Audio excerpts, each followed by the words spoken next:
ಅಧ್ಯಕ್ಷರಾಗ್ತಿದ್ದಾರೆ. ನೀವು ಕೂಡ ಈ ಸಂದರ್ಭ ಆಶೀರ್ವಾದ ಕೂಡ ಬಂದಿದ್ದೀರಿ, ಏನು ಹೇಳಕ್ಕೆ ಇಷ್ಟಪಡ್ತೀರಿ? ಮಡಿವಾಳ ಸಮಾಜಕ್ಕೆ ಸಾವಿರಾರು ವರ್ಷಗಳ ಇತಿಹಾಸ ಹಿನ್ನೆಲೆಗಳು ಇದೆ.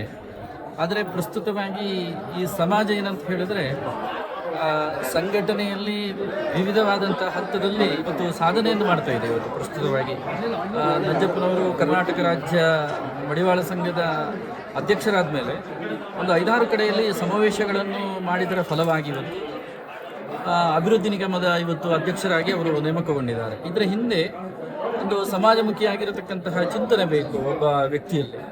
ಆನಂತರ ಇವತ್ತು ಮಡಿವಾಳ ಸಮಾಜ ಶತಮಾನಗಳ ಹಿಂದೆ ಒಂದು ತುಳಿತಕ್ಕೊಳಗಾದಂಥ ಸಮಾಜ. ಪ್ರಸ್ತುತವಾಗಿ ಈಗ ಈ ಸಮಾಜ ಬಹುಶಃ ಸಂಘಟನೆಯಲ್ಲಿ ಸ್ವಲ್ಪ ಸದೃಢ ಆಗ್ತಾ ಇದೆ. ಮತ್ತಲ್ಲಿ ಇನ್ನೊಂದು ನಾನು ಏನು ಹೇಳಿಕೆಯನ್ನು ಕೊಡಬೇಕಾದ್ರೆ, ಇವತ್ತು ಯುವಕರು ಮತ್ತೆ ಮಾತೆಯರು ಹೆಚ್ಚಿನ ಸಂಖ್ಯೆಯಲ್ಲಿ ಈ ಸಮಾಜದತ್ತ ಒಲವನ್ನು ಅವರು ಏನು ಜಾಗೃತಿ ಮೂಡಿಸಿಕೊಳ್ಬೇಕು, ವಿದ್ಯಾರ್ಜನೆ ಮಾಡಬೇಕು. ಅದರ ಜೊತೆಯಲ್ಲಿ ಸಂಸ್ಕಾರವಂತರಾಗಿ ಇವತ್ತು ರಾಜಕೀಯ ಕ್ಷೇತ್ರ ಇರ್ಬೋದು, ಆನಂತರ ಶೈಕ್ಷಣಿಕ ಕ್ಷೇತ್ರ ಇರ್ಬೋದು, ಸಾಂಸ್ಕೃತಿಕ ಬೇರೆ ಬೇರೆ ಆಯಾಮದಲ್ಲಿ ಇವತ್ತು ಮಡಿವಾಳ ಸಮಾಜ ಗುರುತಿಸಿಕೊಳ್ಳುವಂಥ ಒಂದು ಅವಶ್ಯಕತೆ ಇದೆ.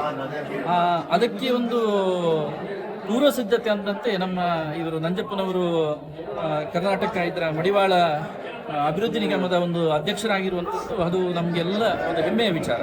ಆದ್ದರಿಂದ ನಾವು ಬಯಸುವಂಥದ್ದು ಇಷ್ಟೇ, ಅವರ ನಿಗಮದಿಂದ, ಈ ಅಭಿವೃದ್ಧಿ ನಿಗಮದಿಂದ ಸರ್ಕಾರದ ಸವಲತ್ತುಗಳು ಏನು ಸಿಗ್ತದೋ ಅದನ್ನು ಸಮಾಜದ ಕಟ್ಟ ಕಡೆಯ ಮಡಿವಾಳನಿಗೆ ದೊರಕಬೇಕನ್ನೋಂಥದ್ದೇ ನಮ್ಮ ದೊಡ್ಡ ಆಶಯ. ಸರ್, ಈ ದಿನ ಒಂದು ಒಳ್ಳೆಯ ದಿನ ಅಂತ ನಾನು ಇಚ್ಛೆ ಪಡ್ತೀನಿ. ಯಾಕೆಂದರೆ ಇಷ್ಟು ವರ್ಷದಿಂದ ಇಷ್ಟು ದಿವಸದಿಂದ ಏನು ನಿಗಮ ಮಂಡಳಿ ಖಾಲಿ ಇತ್ತು, ಆ ನಿಗಮ ಮಂಡಳಿನ ಸನ್ಮಾನ್ಯ ಸಿದ್ದರಾಮಯ್ಯ ಅವರು ಏನು ಜನಾಂಗದ ಮೇಲೆ ಏನೋ ಒಂದು ಪ್ರೀತಿ ಇಟ್ಕೊಂಡು ಆ ಸಮುದಾಯಕ್ಕೆ ಏನು ಸಿಗಬೇಕು, ನಿಗಮ ಮಂಡಳಿಯಿಂದ ಏನು ಅನುದಾನಗಳು ಸಿಗಬೇಕು ಆ ನಿಗಮ ಮಂಡಳಿಗೆ ಸಿಗಬೇಕು ಅಂತ ಇವತ್ತು ನಂಜಪ್ಪ ಅವ್ರನ್ನ ಅಧ್ಯಕ್ಷರಾಗಿ ಮಾಡಿ ಒಂದು ಏನು ಸ್ಥಾನಮಾನ ಕೊಟ್ಟು ಒಂದು ಆಫೀಸ್ನ ಉದ್ಘಾಟನೆಗೆ ಇವತ್ತು ಏನು ನಂಜಪ್ಪ ಅವ್ರು ಮಾಡಿದ್ದಾರೆ. ಇವತ್ತು ಅವ್ರು ಏನು ಈ ಸಮುದಾಯಕ್ಕೆ ಒಳ್ಳೇದು ಮಾಡಬೇಕು ಅಂತಿದ್ದಾರೆ, ಅದೆಲ್ಲನೂ ಅವ್ರ ಮನಸ್ಸಿನಲ್ಲಿ ಏನೇನಿದೆಯೋ ಒಳ್ಳೆಯ ಕಾರ್ಯಗಳು ಏನೇನು ಮಾಡಬೇಕು ಈ ಮಡಿವಾಳ ಸಮುದಾಯಕ್ಕೆ ಎಲ್ಲನೂ ಮಾಡಲಿ ಅಂತ ಈ ಮೂಲಕ ನಾನು ಕೇಳ್ಕೊಳ್ತೀನಿ. ಹಾಗೆ ಏನು ಕಟ್ಟ ಕಡೆ ಮಡಿವಾಳ ಏನಿದ್ದಾನೆ ತುಂಬ ಕೊರತೆಯಲ್ಲಿ ನಿಂತಿರುವಂಥದ್ದು, ಇಡೀ ರಾಜ್ಯದಲ್ಲಿ ಇಡೀ ಕರ್ನಾಟಕದಿಂದ ತುಂಬ ಕೊರತೆಯಲ್ಲಿದ್ದಾರೆ. ಅಂಥ ಕೊರತೆನ ನೀಗಿಸುವಂಥ ಶಕ್ತಿ ಏನಾನ ಇತ್ತು ಅಂದರೆ ಅದು ಸನ್ಮಾನ್ಯ ನಂಜಪ್ಪ ಅವ್ರಿಗಿದೆ. ನಂಜಪ್ಪ ಅವರು ಆ ದಿಟ್ಟ ನಿರ್ಧಾರಗಳನ್ನ, ಸುಮಾರು ನಿರ್ಧಾರಗಳನ್ನ ಅವ್ರ ಮನಸ್ಸಲ್ಲಿ ಇಟ್ಕೊಂಡಿದ್ದಾರೆ. ಈ ಥರ ಒಂದು ಅವಕಾಶ ಸಿಕ್ಕಿದೆ, ಈ ಥರ ಒಂದು ಅಧಿಕಾರ ಸಿಕ್ಕಿದೆ. ಈ ಅಧಿಕಾರನ ಅವರು ಒಳ್ಳೆಯ ಉಪಯೋಗ ಮಾಡಿಕೊಂಡು ಈ ಜನಾಂಗಕ್ಕೆ, ಸಮುದಾಯಕ್ಕೆ ಒಳ್ಳೇದು ಮಾಡ್ತಾರೆ ಅಂತ ಮಡಿವಾಳ ಸಮುದಾಯದ ಎಲ್ಲ ಜನಾಂಗದವರು, ಎಲ್ಲ ಜನಗಳು ತುಂಬ ಆಸೆ ಇಟ್ಟಿದ್ದಾರೆ. ಆ ಆಸೆನ ಯಾವುದೇ ಥರ ನಿರಾಸೆ ಮಾಡಲ್ಲ ಅಂತ ನಾನು ಅಂದ್ಕೊಂಡಿದ್ದೀನಿ. ಎಲ್ಲ ನಮ್ಮ ಸಮುದಾಯದವರು, ಪ್ರತಿಯೊಬ್ಬರು, ಮಹಿಳೆಯರಿರ್ಬೋದು, ಗಂಡಸರಿರ್ಬೋದು, ಪ್ರತಿಯೊಬ್ಬ ಜನಾಂಗದವರು ಯಾರು ಈ ಕಟ್ಟ ಕಡೆ ಮಡಿವಾಳ ಇದ್ದಾನೆ ಎಲ್ಲರೂ ಅವ್ರ ಮೇಲೆ ಅಪೇಕ್ಷೆಯಿಂದ ಇಟ್ಕೊಂಡಿದ್ದಾರೆ. ಅದನ್ನು ಒಂದು ಒಳ್ಳೆ ತಂದಲ್ಲಿ ಅವ್ರು ಮಾಡೇ ಮಾಡ್ತಾರೆ ಅಂತ ಎಲ್ಲರೂ ಅಂದ್ಕೊಂಡಿದ್ದೀವಿ. ಮುಂದಿನ ದಿನದಲ್ಲಿ ಮಡಿವಾಳ ಮಾಚಿದೇವ ಅವರು ಎಲ್ಲದಕ್ಕೂ ಒಳ್ಳೇದು ಮಾಡಲಿ ಅಂತ ನಾನು ಕೇಳ್ಕೊತೀನಿ ಸರ್. ಹೆಸರು ವೆಂಕಟರಾಮಯ್ಯ ಅಂತೇಳಿ, ಕರ್ನಾಟಕ ರಾಜ್ಯ ಮಡಿವಾಳ ಸಂಘದ ಕಾರ್ಯದರ್ಶಿಗಳು ನಾನು. ಸುಮಾರು 1933 ನಮ್ಮ ಸಂಘ ಉದ್ಘಾಟನೆ ಆಗಿದ್ದು, ಸಂಘ ಆಗಿದ್ದು 1933. ಆದರೆ ಅವತ್ತಿಂದ ಇವತ್ತವರೆಗೂ ಯಾವುದೇ ರೀತಿ ಮಡಿವಾಳರಿಗೆ ಏನೇ ರೀತಿ ಆಗಲಿ ಮತ್ತೊಂದಾಗಲಿ ಏನು ಸೌಲಭ್ಯ ಸಿಕ್ಕಿರಲಿಲ್ಲ. ಆದರೆ ನಮ್ಮೆಲ್ಲರ ಒಂದು ಮಾಚಿದೇವರ ಆಶೀರ್ವಾದ ಇರ್ಬೋದು, ನಮ್ಮೆಲ್ಲರ ಒಂದು ಆಸೆ ಇರ್ಬೋದು. 2013 ಸಿ ನಂಜಪ್ಪನವರು ನಮ್ಮ ಕರ್ನಾಟಕ ರಾಜ್ಯ ಮಡಿವಾಳ ಸಂಘಕ್ಕೆ ಅಧ್ಯಕ್ಷರಾದರು. ಅವತ್ತಿಂದ ಇವತ್ತವರೆಗೂ ಸುಮಾರು ಸಮಾವೇಶಗಳು ಮಾಡಿದ್ರು. ಮೈಸೂರಲ್ಲಿ ಸಮಾವೇಶ ಮಾಡಿದ್ರು, ಕೂಡಲ ಸಂಗಮದಲ್ಲಿ ಸಮಾವೇಶ ಮಾಡಿದ್ರು, ನ್ಯಾಷನಲ್ ಕಾಲೇಜ್ ಮೈದಾನದಲ್ಲಿ ಸಮಾವೇಶ ಮಾಡಿದ್ರು, ತುಮಕೂರು ಮಾಡಿದ್ರು. ಹಾಗೂ ಮಡಿವಾಳ ಜನಾಂಗದವ್ರು ಇದ್ದೀವಿ ಅನ್ನೋದನ್ನ ಎಬ್ಬಿಡಿಸೋದಂಥ ವ್ಯಕ್ತಿ ಸಿ ನಂಜಪ್ಪನವರು. ಯಾಕಂದರೆ ಮಡಿವಾಳರು ಎಲ್ಲರೂ ಮಲ್ಕೊಂಡಿದ್ರು, ಯಾರಿಗೂ ಗೊತ್ತಿಲ್ಲ ಮಡಿವಾಳ ಸಂಘ ಇದೆ, ಮಡಿವಾಳರು ನಾವಲ್ಲ ಅಂತ ಹೇಳ್ಕೊಳ್ತಾನೆ ಇರಲಿಲ್ಲ. ಇವತ್ತು ಉದಾಹರಣೆಗೆ HLನಾಗೆ 900-1000 ಜನ ಮಡಿವಾಳರಿದ್ದಾರೆ. ಬಟ್ ಮದುವೆ ಕಾರ್ಯಕ್ರಮಗಳಿಗೆ ನನ್ನ ಮಗನಿಗೆ ಹೆಣ್ಣು ನೋಡು, ಮಗಳಿಗೆ ಹೆಣ್ಣು ನೋಡು, ಗಂಡು ನೋಡು, ಈ ಒಂದು ಸೀಮಿತ ಆಗಿತ್ತು. ಇವತ್ತು ಕರ್ನಾಟಕದಾದ್ಯಂತ ನಂಜಪ್ಪ ಅವರು ಅಧ್ಯಕ್ಷ ಆದಮೇಲೆ ಮಡಿವಾಳರು ನಾವಿದ್ದೀವಿ ಅಂತ ಇಡೀ ಜಿಲ್ಲೆಯಿಂದ ಬಂದಿದ್ದಾರೆ. ಇವತ್ತು ಯಾದಗಿರಿ, ಕೊಪ್ಪಳ, ಬೀದರ್, ಹಾವೇರಿ, ಚಿತ್ರದುರ್ಗ, ಕುರುಗೋಡು, ಇದೇ ರೀತಿ ಎಲ್ಲ ಜಿಲ್ಲೆಯಿಂದ ಬಂದಿದ್ದಾರೆ. ಇವತ್ತು ನಮ್ಮ ನಂಜಪ್ಪ ಅವರಿಗೆ ಅಭಿವೃದ್ಧಿ ನಿಗಮದಲ್ಲಿ ಅಧ್ಯಕ್ಷ ಸ್ಥಾನ ಸಿಕ್ಕಿರೋದು ಮಾಚಿದೇವರ ಆಶೀರ್ವಾದ, ನಮ್ಮ ಮುಕ್ತಾನಂದಿಗಳ ಸ್ವಾಮೀಜಿಗಳ ಆಶೀರ್ವಾದ ಮತ್ತು ನಮ್ಮೆಲ್ಲ ಮಡಿವಾಳರ ಬೇಡಿಕೆ ಈಡೇರಿಸಲಿ. ಯಾಕೆ ಗೊತ್ತಾ, ನಾವು ತುಂಬ ಕಡುಬಡವರು. ಈ ಉತ್ತರ ಕನ್ನಡ ಜಿಲ್ಲೆಗೆ ತುಂಬ ಕಡುಬಡವರು ಸರ್. ಆ ಕಡುಬಡವರಿಗೆ ದಾರಿದೀಪವಾಗಿ ಅವರಿಗೆ ಒಳ್ಳೆಯ ಸೇವೆ ಮಾಡಲಿ ಅಂತ ನಂಜಪ್ಪವ್ರನ್ನ ಅಧ್ಯಕ್ಷ ಸ್ಥಾನ ಕೊಟ್ಟಿದ್ದಾರೆ. ಅವರು ಕಟ್ಟೆ ಕಡೆ ಮಡಿವಾಳರಿಗೆ, ಮಡಿಕಟ್ಟೆಗಳಿಗೆ ಮೊದಲ ಆದ್ಯತೆ ಕೊಡಬೇಕು ಮತ್ತು ಕಡು ಬಡವರನ್ನ ಗುರುತಿಸಿ ಈ ಅಭಿವೃದ್ಧಿ ನಿಗಮದಿಂದ ಏನಿದೆ ಅದನ್ನು ತಲುಪಿಸಬೇಕು ಅಂತ ಮನವಿ ಮಾಡ್ತಾ ಇದ್ದೀವಿ ಸರ್. ದಿವಸ ನಮ್ಮ ಎಲ್ಲ ಮಡಿವಾಳ ಬಂಧುಗಳನ್ನ ಕರೆದು ಕಚೇರಿ ಉದ್ಘಾಟನೆ ಮಾಡಿದ್ದೀರಿ. ಏಕೆ ಅಂತಂತಂದರೆ ಈಗ ಕಚೇರಿ ಇದೆ, ನಮ್ಮದು ಒಂದು ನಮ್ಮ ನಿಗಮದ ಕಚೇರಿ ಇದೆ, ಅಲ್ಲಿ ಹೋದರೆ ಕಷ್ಟ ಸುಖ ಹೇಳ್ಕೊಬೋದು ಅಂತ ಗೊತ್ತಾಗಲಿ ಅಂತಲೇ ನಾವು ಕಚೇರಿನ ಉದ್ಘಾಟನೆ ಮಾಡಿದ್ದೀರಿ. ಕಡೆ ಏನು ಮಡಿವಾಳ ಇದ್ದಾರೆ ಅವ್ರಿಗೆ ನಮ್ಮ ಮಡಿವಾಳ ಏನು ನಿಗಮದಿಂದ ಏನೇನು ಸವಲತ್ತುಗಳು ಸಿಗಬೇಕು ಅವ್ರಿಗೆ ಬಡವ್ರಿಗೆ ತಲುಪಿಸ್ಬೇಕು ಅನ್ನೋದು ಒಂದೇ ನನ್ನ ಗುರಿ.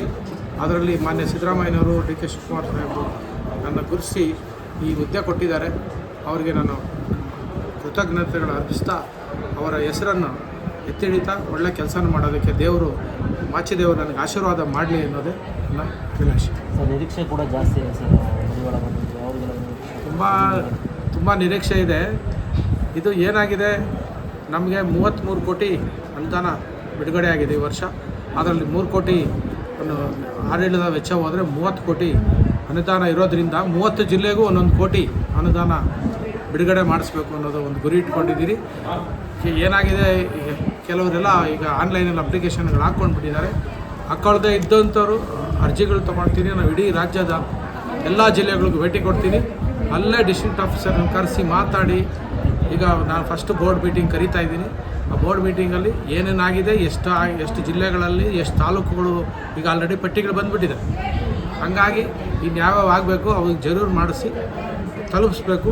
ಇದು ಏನು ಈಗ ನವಂಬರ್, ಡಿಸೆಂಬರ್, ಜನವರಿ, ಫೆಬ್ರವರಿ, ಮಾರ್ಚ್, ಏಪ್ರಿಲ್ ಇನ್ನು 6 ತಿಂಗಳಿದೆ. ಅದು ಫುಲ್ಫಿಲ್ ಮಾಡಬೇಕು. 30 ಕೋಟಿ ಅನುದಾನ ಪೂರ್ತಿ ಖರ್ಚು ಮಾಡಬೇಕು ಅಂತ ಅಂದೆ. ಮತ್ತೆ ನಾವು ಮುಖ್ಯಮಂತ್ರಿಗಳನ್ನ ಒಂದು ಅಭಿನಂದನಾ ಸಮಾರಂಭ ಮಾಡಿ ಇನ್ನೂ ಒಂದು 30 ಕೋಟಿ ಅನುದಾನ ಹಾಕ್ಸ್ಕೊಬೇಕು ಅಂತಿದ್ದೀರಿ.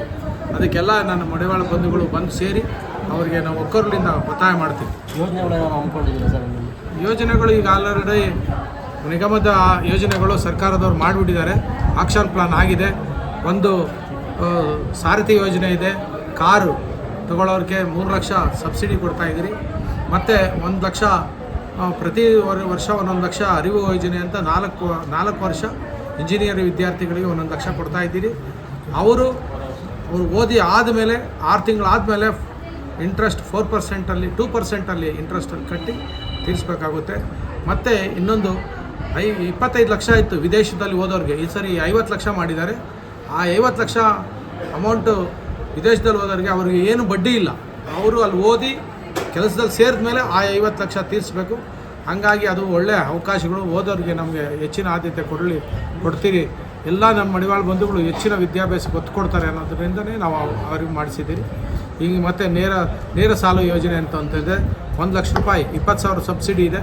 ಅದೂ ಎಲ್ಲ ಮಡಿವಾಳ ಬಂಧುಗಳಿಗೆ ಒಂದೊಂದು ತಾಲೂಕಿಗೆ 4, 5, 6 ತಲುಪಿಸ್ತೀರಿ. ಹಾಗಾಗಿ ಮುಂದಿನ ದಿನಗಳಲ್ಲಿ ನಮ್ಮ ಮಡಿವಾಳ ಬಂಧುಗಳಿಗೆ ಕಡೆ ಮಡಿವಾಳಲ್ಲಿ ಏನಿರ್ತಾರೆ ಅವ್ರಿಗೆ ತಲುಪಿಸೋದೇ ನನ್ನ ಗುರಿಯಾಗಿದೆ.